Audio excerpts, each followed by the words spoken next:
Before you spend a 1941 quarter, look at it one more time. Because if you're holding a 1941 Washington quarter, you're holding a piece of America's silver coin history from more than 80 years ago. And here's the part that makes collectors pay attention. Some exceptional 1941 Washington quarters have reached prices in the thousands, with documented auction records reaching $23,500 for a 1941, $27,700 for a 1941D, and $28,750 for a 1941S. But don't make the mistake of thinking every 1941 quarter is worth that kind of money. It isn't. The real mystery is much more interesting. What makes one 1941 quarter ordinary, while another example from the exact same year can become a serious collector coin? That's where our story begins. It started with an old wooden box. The box had been sitting in the back of a family closet for years. Nobody opened it. Nobody remembered exactly what was inside. The outside was covered with dust. The corners were worn. The metal latch had turned dark with age. One afternoon, a young collector named Michael was cleaning the room when he noticed the box behind several old books. He pulled it forward. For a moment, he thought about throwing it away. Then he saw a small handwritten note attached to the lid. Old coins! That was enough. Michael opened the box. Inside were dozens of coins, pennies, nickels, dimes, and several old quarters. He started sorting them across the table. Most were heavily circulated. Some were scratched. Some were dark. A few had almost completely worn away dates. Then he picked up one quarter and stopped. The date was clearly visible. 1941. Michael stared at it. He knew immediately that this wasn't a modern quarter. It was old silver-era money. He turned it over. Washington's portrait faced him. Then he looked at the reverse. The eagle. The lettering. The familiar design. Everything was still recognizable. But Michael knew better than to assume the coin was automatically valuable. He had watched enough coin videos to understand one important rule. A date is only the beginning. So he reached for his magnifying glass. He checked the surfaces.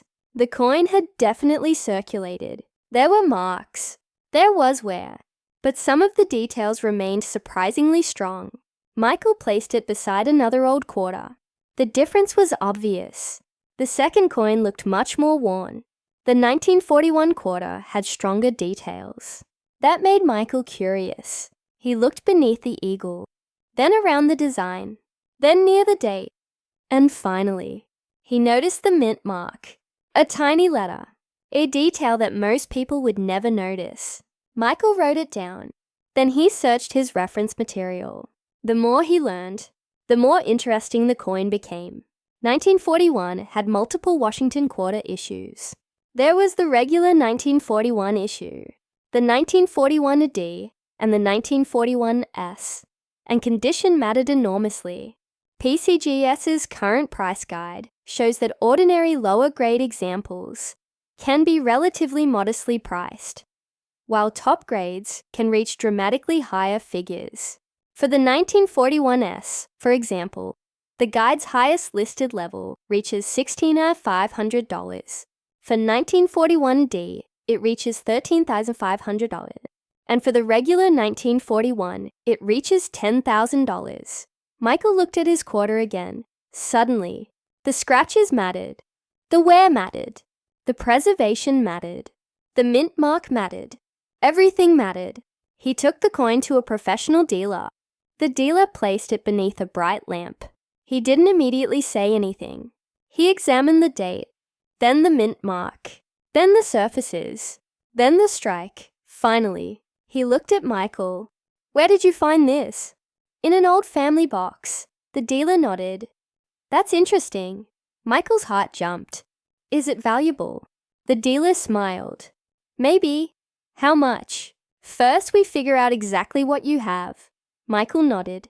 The dealer explained something important. A 1941 quarter isn't automatically rare. Millions of coins were produced across the series. But coins preserved in exceptional condition can be much harder to find.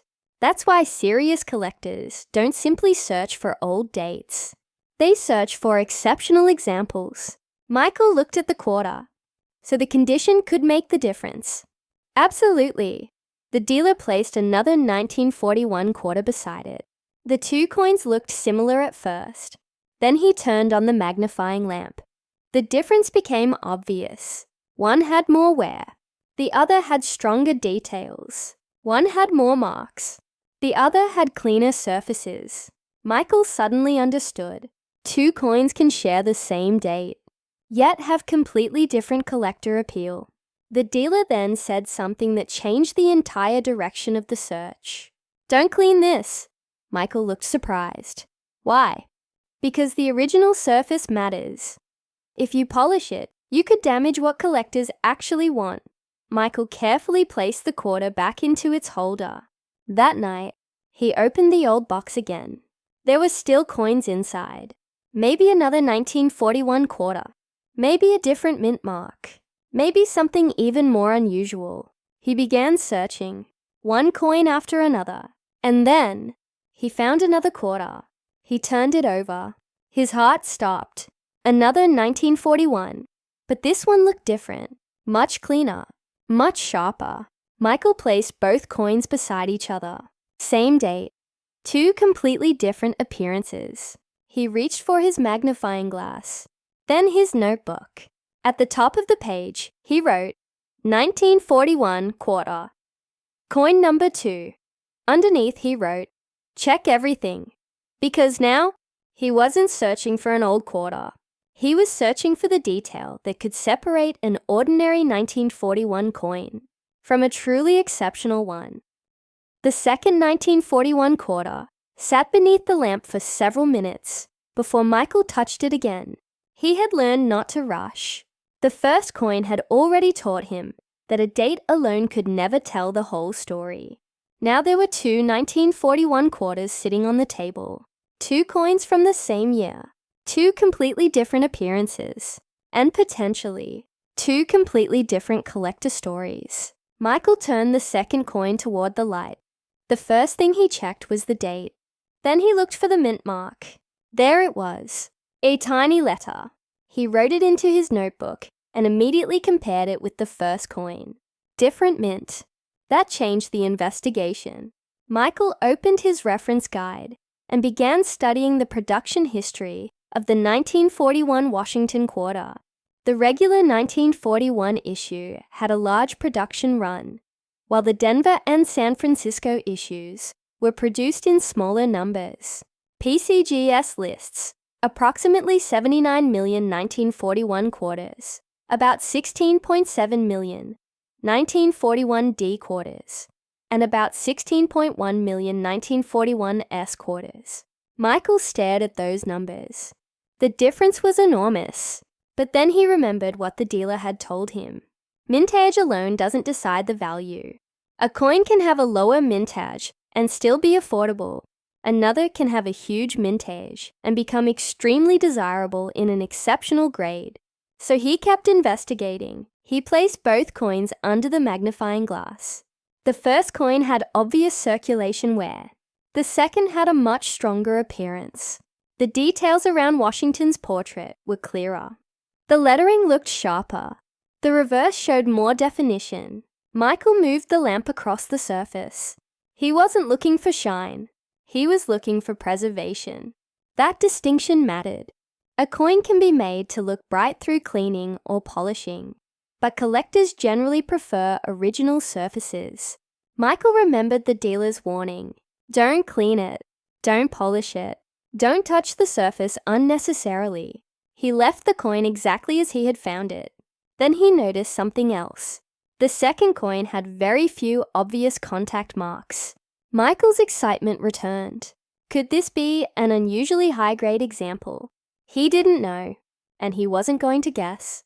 He took photographs, front, back, edge, mint mark, close-up of the date, close-up of the most important details. Then he sent the photographs to the dealer. The reply came several minutes later. Bring it in. Michael knew immediately that the dealer had seen something worth examining. He placed both coins inside protective holders and drove to the shop. When he arrived, the dealer took the second 1941 quarter and examined it under professional lighting. He checked the surfaces, then the strike, then the date, then the mint mark, then the reverse. He turned it over again and again. Michael waited. Finally, the dealer said, "This one is much more interesting than the first." Michael's heart jumped. "How much?" The dealer laughed. "You really can't wait, can you?" Michael smiled. "I've been waiting since I found the box." The dealer pointed at the coin. "The important thing is that this appears to have been preserved unusually well." Michael looked at it. "So we're talking about a high grade?" Potentially. Until it's professionally graded, that's all it is." Michael understood. The coin might look incredible under a lamp, but professional grading was a completely different process. A single small mark could affect the final grade. A weakness in the strike could matter. A tiny scratch in a visible area could matter. Even the overall appearance of the surfaces could make a difference. The dealer opened his computer. He pulled up auction records. Then he showed Michael the numbers. The documented auction record for a 1941 Washington quarter listed by PCGS was $23,500. The 1941D record was $20,700. And the 1941S record was even higher at $28,750. Michael stared at the screen. $23,500. $20,700. $28,750. A quarter. He looked back at his coin. For a moment, his imagination took over. What if? What if this was one of those extraordinary coins? What if the grade came back incredibly high? What if the coin had been protected for more than 80 years?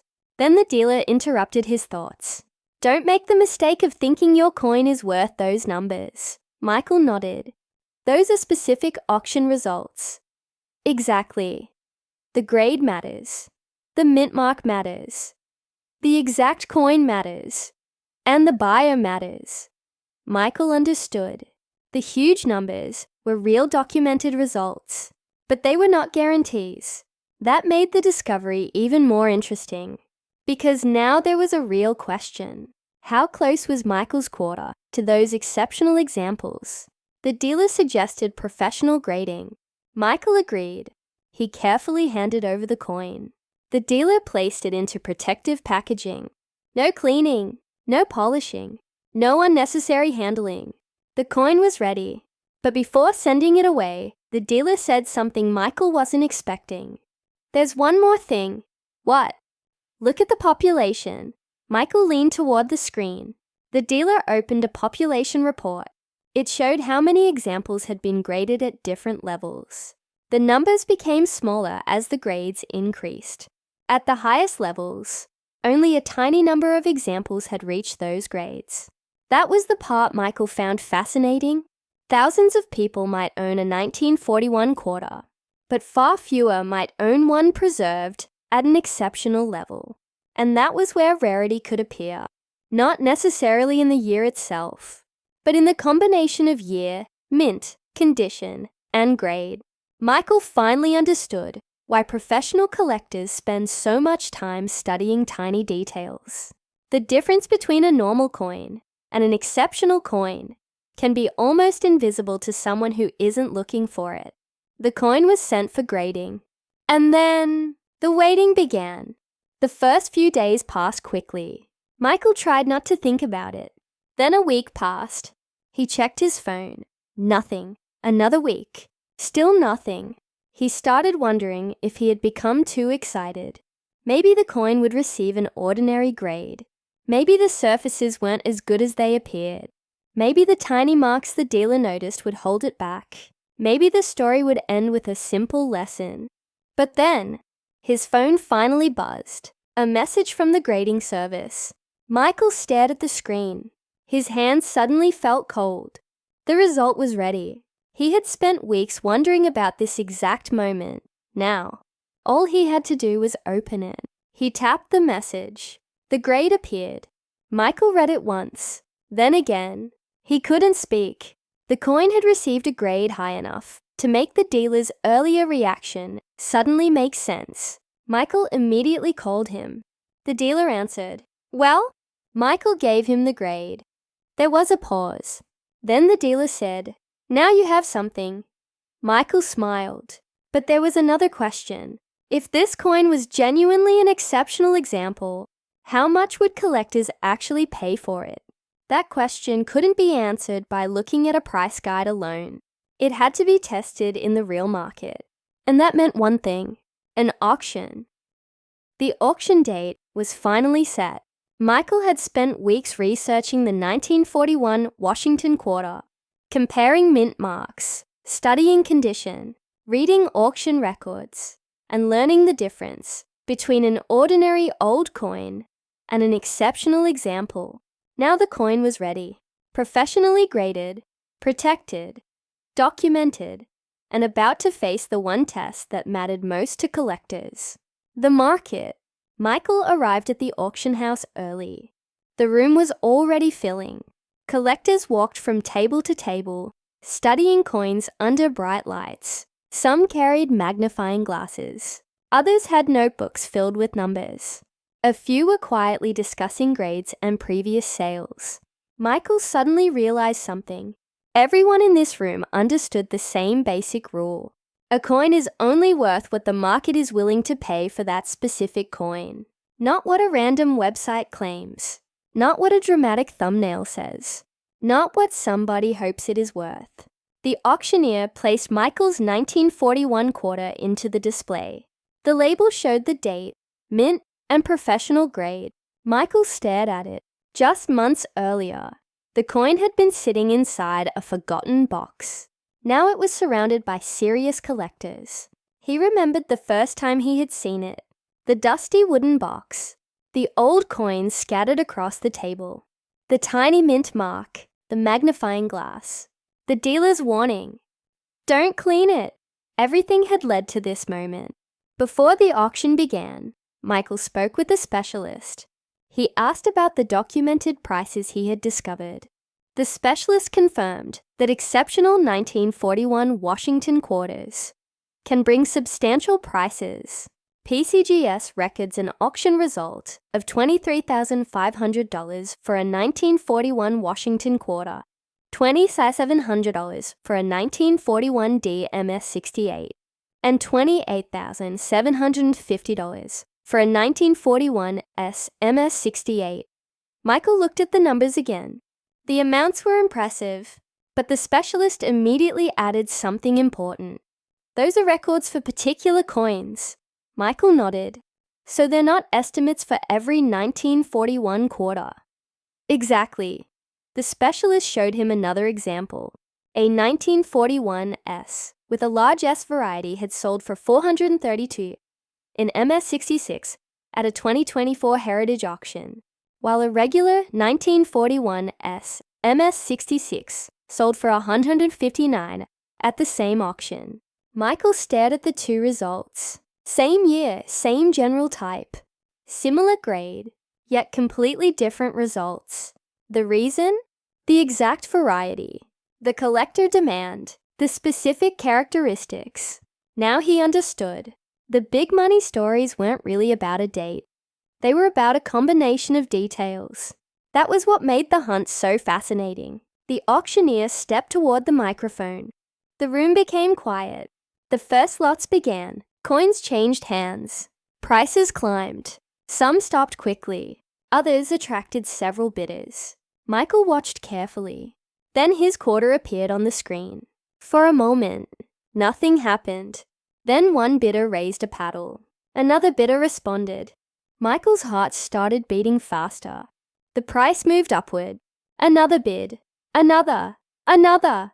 The number kept climbing. Michael looked around the room. The collectors weren't reacting to the date alone. They were reacting to the specific coin, its condition, its grade, its appearance, its history. The bidding continued. Michael remembered the old box, The coin had been forgotten for years. Now 2 collectors were competing to own it. He couldn't help smiling. The price eventually reached a point where only 2 bidders remained. One bidder raised again. The other waited. Michael held his breath. The auctioneer called the price. Once, twice. Then, sold. The room moved on to the next lot. Michael finally breathed. He had just watched his forgotten quarter become a real market transaction. The final result wasn't the giant $23,500 record he had seen online. And that was perfectly fine. That record belonged to a different coin, a different grade, a different sale.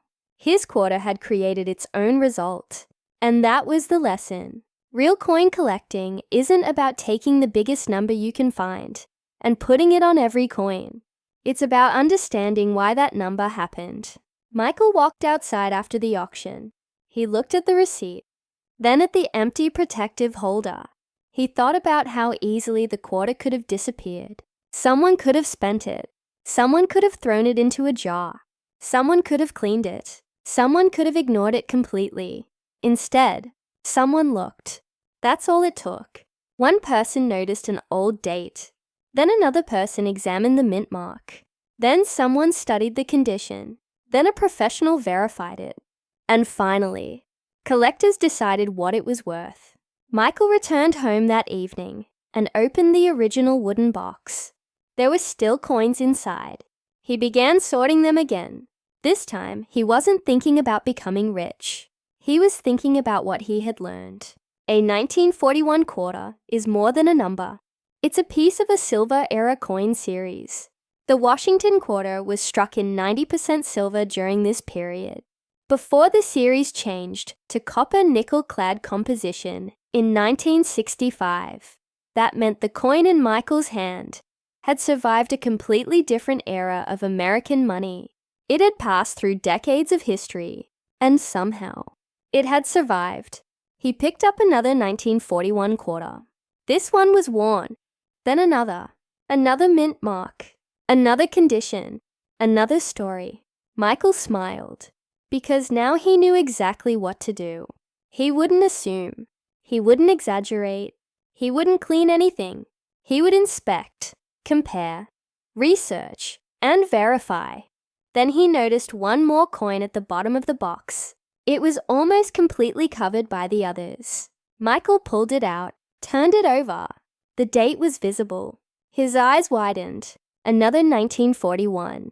But this one had a feature he hadn't seen on either of the previous coins. He reached for the magnifying glass. Slowly, he brought the coin closer. The tiny detail became clearer. Michael stopped breathing for a second. He had seen something like it before. But where? He opened his reference book, turned several pages, then another. Finally, he found the photograph. Michael looked at the photograph, then at the coin, then back at the photograph. His hands were suddenly shaking, because if the feature on this new 1941 quarter was genuine, this wasn't simply another old coin. It could be a recognized variety. And the search that began with one forgotten quarter was about to become something much bigger. Michael looked at the third 1941 quarter under the magnifying glass. The room was completely quiet. He compared the coin with the photograph in his reference book. Then he looked at the coin again. For several seconds, he didn't say anything. The dealer finally asked, "What do you see?" Michael pointed toward the tiny feature. This. The dealer moved closer. He examined it carefully. Then he compared the coin with another example. The feature was real.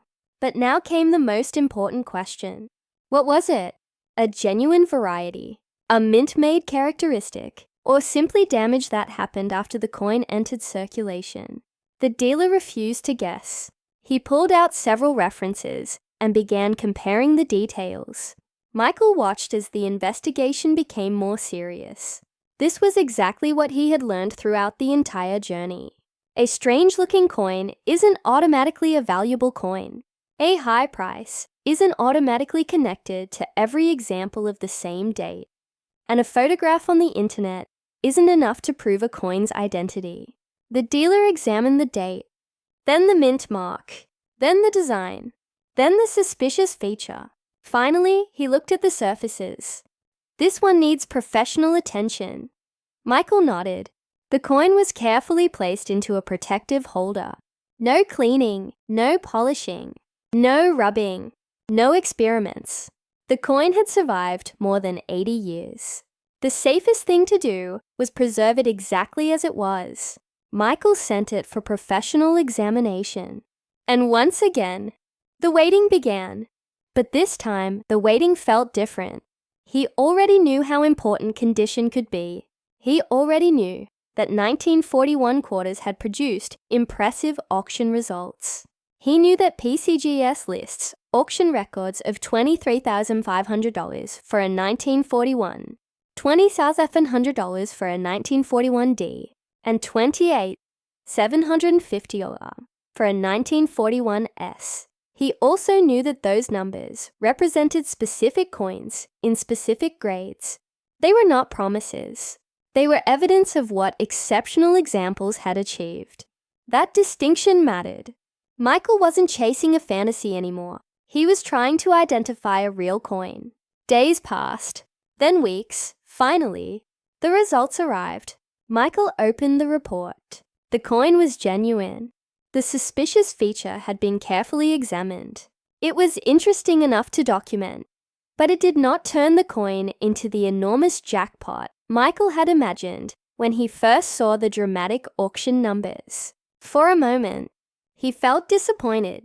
Then he smiled, because he had finally understood something that most people never learn. The real value of the hunt isn't always the final price. Sometimes, the value is the knowledge you gain. Michael had started with a dusty wooden box. He had discovered a 1941 Washington quarter. Then another. Then another. He had learned about mint marks. He had learned about grading.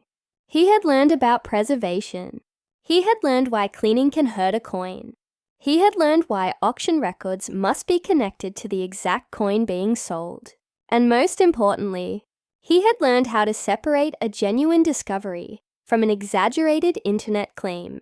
He opened his notebook. At the top of the final page he wrote, 1941, Washington quarter. Then underneath, date, mint mark, condition, grade, variety, authenticity, market. He looked at the list. 7 simple things. But those 7 things could completely change how a collector viewed a coin. A worn 1941 quarter might be interesting because of its age and silver composition. A much better preserved example could have stronger collector demand. A high-grade example could bring dramatically more. A recognized variety could create another level of interest. And a rare combination of characteristics could make a specific coin exceptionally desirable. That's why the number 1941 isn't the end of the story. It's the beginning. Michael returned home and opened the original wooden box. He looked at the remaining coins. He didn't suddenly believe that every old coin was valuable. He knew better now. Most would be ordinary. Some would be interesting. A few might deserve closer examination. And perhaps one day, another genuine discovery would be waiting inside another forgotten collection. He placed the 3 1941 quarters together. One was worn. One was better preserved. One had the unusual characteristic that had started the entire investigation. 3 coins, same year, 3 different stories. Michael smiled. He realized something almost poetic about old coins. They travel. A quarter can leave the mint, enter circulation, pass through stores, ride inside pockets, sit in a cash register, disappear into a drawer, and eventually end up inside an old family box. Decades can pass. The people who originally handled it may be gone. The stores may have disappeared. The streets may have changed. The world may have changed. But the coin remains. That is what makes old American coins so fascinating. They are small objects, but they carry history. And sometimes, they carry collector value too. The most important thing is knowing the difference. Michael looked at the 1941 quarter one final time. It wasn't a magical fortune. It didn't need to be. It was real. It was authentic. It had a documented story, and it had taught him how to search. Before he closed the box, he wrote one final sentence in his notebook. Never chase the price before you understand the coin. Then he closed the notebook.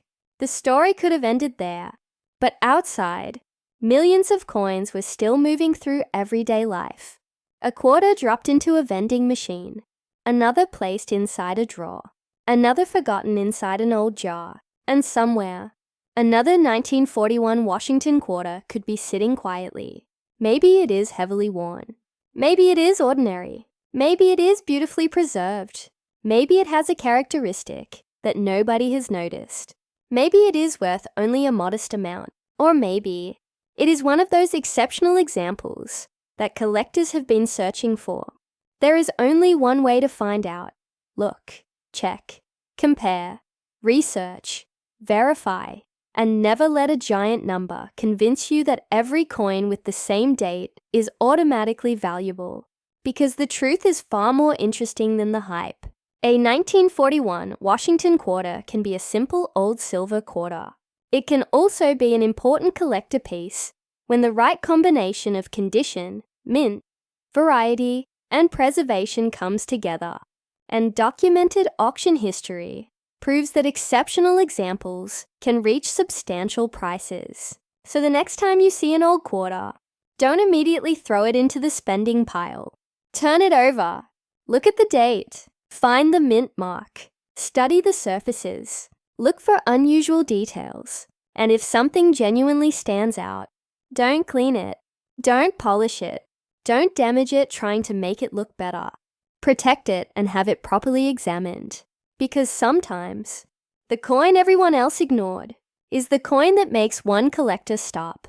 And sometimes, that one moment of curiosity is where the entire story begins. Michael never forgot the lesson of the 1941 quarter. He started searching because he wanted to know how much an old coin could be worth. He finished searching because he wanted to know what every coin had to tell him. And that is the real secret of coin collecting. Not every coin is a jackpot. Not every old date is rare. Not every unusual mark is an error. But every genuine discovery begins with the same simple action. Someone looked, someone noticed, someone asked a question, and someone cared enough to find the answer. So if you have a 1941 quarter, look at it. Maybe it is ordinary. Maybe it is interesting. Maybe it is something you never expected. You won't know until you check. This is Hidden Coin Digest. And remember, the next great coin story may not be sitting inside a famous collection. It may not be locked inside a museum. It may not be displayed behind glass. It could be sitting inside an old drawer, inside a forgotten jar, inside a family box, or even inside your pocket. The date may be 1941. The coin may look ordinary, but one tiny detail could be waiting for someone to notice it, and that someone could be you.